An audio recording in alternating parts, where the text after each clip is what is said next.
My 3 children attend a Montessori school, and recently a fellow parent told me of her own bright, engaged, inquisitive son who had attended Montessori for a few years until a job loss in the family forced her to enroll him in a nearby, free, conventional public school.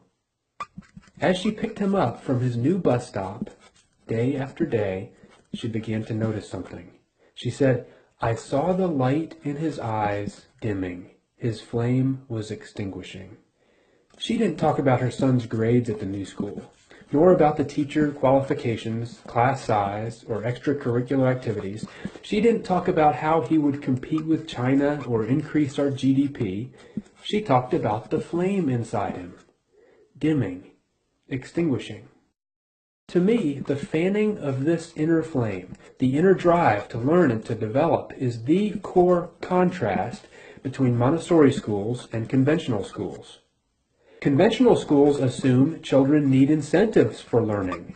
Gold stars, A's, honor roll ribbons, popcorn parties.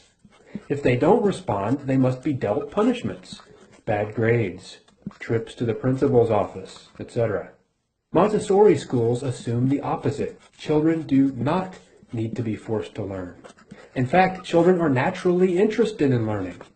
Take a look at any child prior to kindergarten. They touch everything, pick it up, turn it over, taste it. Prior to setting foot in that first classroom, they've learned how to stand, walk, swim, sing, count, ride a bike, tell stories and jokes and lies. Some can even read. And then these energetic, engaged, accomplished 6-year-olds turn into 12-year-olds who ask, "Are we getting graded on this?" Or, "Is this going to be on the test?" That flame they had at age 6 didn't burn out on its own. We smothered it.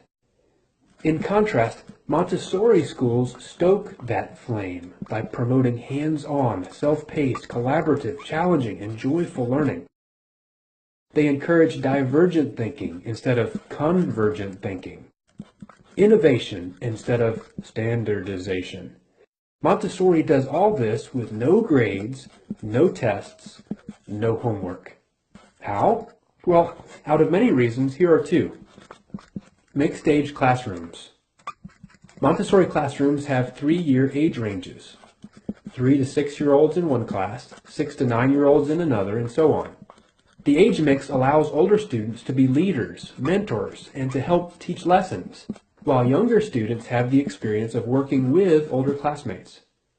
The teacher does not stand at the front, delivering the same information to 30 children while trying to keep all of them on the same page.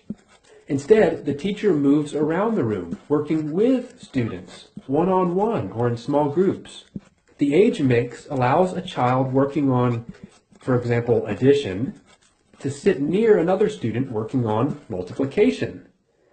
Each can see not only what they'll be doing in the near future and where they've been in the past, but why they're learning what they're learning and how it fits into the big picture. Seeing the big picture allows students to take ownership of their learning, a critical element in fostering each child's natural learning desire. Which leads to point 2, grabbing that student's interest while it's hot. A Montessori teacher told me about an 8-year-old girl in her class interested in long division. After demonstrating some examples, the teacher watched the girl create her own simple division problem. But after finding the quotient, the girl added another digit to the dividend, and another, and continued the calculation into the hundreds, thousands, then 10,000s, 100,000s, then millions, billions, trillions. As the calculations began to near the bottom of the page, the teacher, thinking quickly, brought over more paper and some tape. Hours later, when the girl decided she was done, there were so many sheets of paper taped to each other that when the teacher taped the first one to the ceiling, the last one hung all the way to the floor. Children in Montessori follow their interests wherever that passion leads, however quickly it leads them, regardless of what other students in the class are working on. Can you imagine this little girl having any problem whatsoever with calculus in high school when she already does ceiling-to-floor long division problems at age 8? Can you imagine the look in her eyes when her mom picks her up from school? Montessori is the best method of schooling I have found for children to joyfully and effectively learn independence, responsibility, self-discipline, leadership, initiative, strong academics, and a lifetime love of learning. I urge you to visit a Montessori classroom to see for yourself. Sit in a class for 30 minutes. See the light in the children's eyes.